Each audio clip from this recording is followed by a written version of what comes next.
Hello everyone, कैसे हैं आप सभी लोग। स्वागत है आप सभी का एक बार फिर से आपके अपने यूट्यूब चैनल पे। ठीक है गाइस, तो आज हम लोग देखिए देखने वाले हम लोग फाइनेंशियल फ्रीडम को कैसे हम लोग अचीव कर लेते हैं। ठीक है, तो 3 स्टेप मैं बताने वाला हूँ। ठीक है, जिससे जिसको आप फॉलो करके अपने फाइनेंशियल फ्रीडम को जितना जल्दी हो सके उतना जल्दी अचीव कर लेंगे। ठीक है, तो चलिए फटाफट से शुरू करते हैं। तो देखिए, सबसे बड़ी गलती क्या होती है मिडिल क्लास की, कि वो जब भी सैलरी आता है ना, तो हमारा सबसे पहले 70 से 80% पैसा खत्म हो जाता है। फिर लास्ट में क्या बचता है, हमारे पास बचता है ईएमआई, अगर बच्चे हैं तो उनकी फीस, और महीने के एंड में टेंशन कि पैसा तो है नहीं। और 2026 में इन्फ्लेशन का रेट भी 6% से बढ़ गया है। ठीक है, तो मतलब जो चीज़ आप आज 100 रुपए की है, मतलब आज अगर वो 100 रुपए में खरीद रहे हैं, तो 5 साल बाद आप उसी चीज़ को 135 रुपए में खरीदेंगे। ठीक है, तो अगर आपने इन्वेस्ट नहीं किया तो आप मतलब गरीब होते चले जा रहे हैं। लेकिन देखो, अच्छी बात ये है कि ज़रूरी नहीं है आपके पास बहुत बड़ा पैसा हो तभी आप फाइनेंशियल फ्रीडम को अचीव कर सकते हैं। ठीक है, आज मैं आपको 3 स्टेप का रोड मैप दूंगा जो 2026 में काम करता है। ठीक है, तो वीडियो के एंड तक देखना, तीसरा वाला इंपॉर्टेंट है सबसे ज़्यादा। ठीक है, तो स्टेप 1 देख लेते हैं हम लोग। ठीक है, तो सबसे पहले आपको पैसा बचाना सीखना है। ठीक है, कमाने पे ज़्यादा नहीं ध्यान देना। सबसे पहले आपको बचाना है। ठीक है, एक रूल है 50-30-20 रूल। ठीक है, इसको आप लोग जरूर से फॉलो करना है इसको।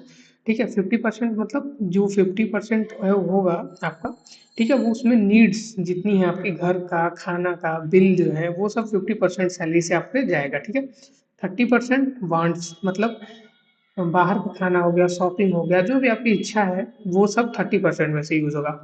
और लेकिन बचा जो 20% है वो आपको सेव करना है और इन्वेस्ट करना है। ठीक है, इसमें कोई निगोशिएशन नहीं होगी।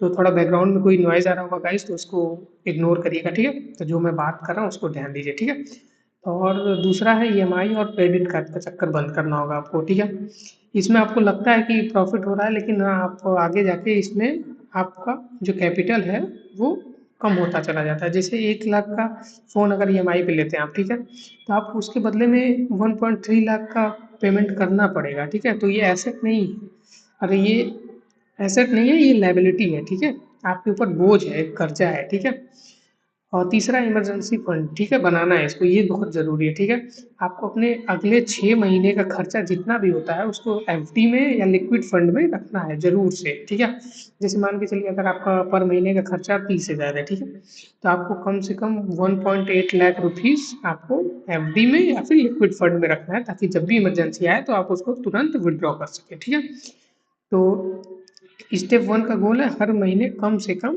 5 से 10 हज़ार रुपये बचाना ही बचाना है आपको। ठीक है, तो चलिए स्टेप 2 देख लेते हैं हम लोग। तो स्टेप 2 में क्या है कि जो पैसा बचा, ठीक है, उसको काम पे लगाना है। ये नहीं कि बचा के सेविंग में रखे हुए हैं, ऐसा कुछ नहीं करना है आपको। उसको री इन्वेस्ट करना है ताकि वो पैसा आपको कमा के दे सके। देखिए, सबसे पहला है इंडेक्स फंड में एसआईपी कर सकते हैं आप लोग। ठीक है, 500 रुपये से स्टार्ट एसआईपी शुरू हो जाती है आराम से। ठीक है, उसको सेट करके भूल जाना है। ठीक है, 10 से 12% का रिटर्न है। 15 साल में कंपाउंडिंग का आप कमाल देख सकते हैं उसको। ठीक है, एक मिडिल क्लास के लिए सबसे अच्छा तरीका होता है ये। ठीक है, दूसरा है डिजिटल एसेट। ठीक है, कोई स्किल सीख लिया आप, ठीक है, ई बुक बनाना, टेम्पलेट, ठीक है, कोर्स बनाना, ठीक है, कोई भी एक सीख लीजिए। और अगर एक ही कोर्स को, इन्वेस्टमेंट इसमें ज़ीरो लगना है, कुछ इन्वेस्टमेंट आपका लगना नहीं है। ठीक है, अगर एक ही कोर्स को बार बार अगर आप बेचेंगे तो उसमें अच्छा खासा प्रॉफिट जनरेट कर सकते हैं। ये 2026 का सबसे अंडररेटेड है। ठीक है, तो इसमें आप अपना अच्छा खासा इनकम जनरेट कर सकते हैं। ठीक है, और तीसरा है सेकंड इनकम सोर्स। सिर्फ एक सैलरी पे डिपेंड नहीं करना है। क्यों, अगर मान लीजिए वो सैलरी चली गई तो फिर आपके पास तो कोई कुछ इनकम का सोर्स नहीं रहेगा, तो काफ़ी दिक्कत हो सकती है। ठीक है, तो फ्रीलांसिंग हो गया, यूट्यूब हो गया, ट्यूशन हो गया, रीसेलिंग हो गया, महीने का एक्स्ट्रा आपको 15 से 20 हज़ार रुपये जनरेट करना ही करना है। ठीक है, याद देखिए, एक चीज़ याद रखिएगा हमेशा, रिच लोग जो भी होते हैं उनका एक इनकम सोर्स कभी नहीं होता। ठीक है, 3 से 4 इनकम सोर्स बनाना ही बनाना है आपको, अगर फाइनेंशियल फ्रीडम को अचीव करना है तो। ठीक है, 2 साल में अपनी इन्वेस्टमेंट प्लस साइड इनकम को 50% सैलरी का जैसे आपको इन्वेस्ट करना है, मतलब ताकि इतना जनरेट कर ले। ठीक है, टारगेट रखना है। ठीक है, मतलब देखिए, 2 साल में अपनी इन्वेस्टमेंट और साइड इनकम आपकी उतनी होनी चाहिए जितना आपकी सैलरी है 50%, समझ रहे हैं ना। मतलब 50,000 सॉरी 50,000 सॉरी सॉरी 50,000 अगर आपकी सैलरी है तो 25,000 आपका मतलब अलग से जो आप कमाएंगे ना, जैसे 75,000 तक आपका होना चाहिए। जो 25,000 है वो इन्वेस्टमेंट से आना चाहिए और साइड इनकम से आना ही चाहिए, ठीक है। तो आगे देख लेते हैं स्टेप नंबर 3, ठीक है। स्टेप नंबर 3 है कि ये 10 साल का फाइनेंशियल फ्रीडम रोड मैप है, ठीक है। तो क्या करना है, देखिए 1 से 3 साल में बस 3 काम करना है, ठीक है। बचत को अपने बढ़ाना है, ठीक, एसआईपी शुरू करना है और एक स्किल सीखना है, ठीक है। 1 से 3 साल में ये हो गया। 4 से 7 साल में आपकी कंपाउंडिंग स्टार्ट हो जाएगी एसआईपी वाली, ठीक है। साइड इनकम जो आपने स्किल सीखे हैं उससे बढ़ने लगेगी, ठीक है।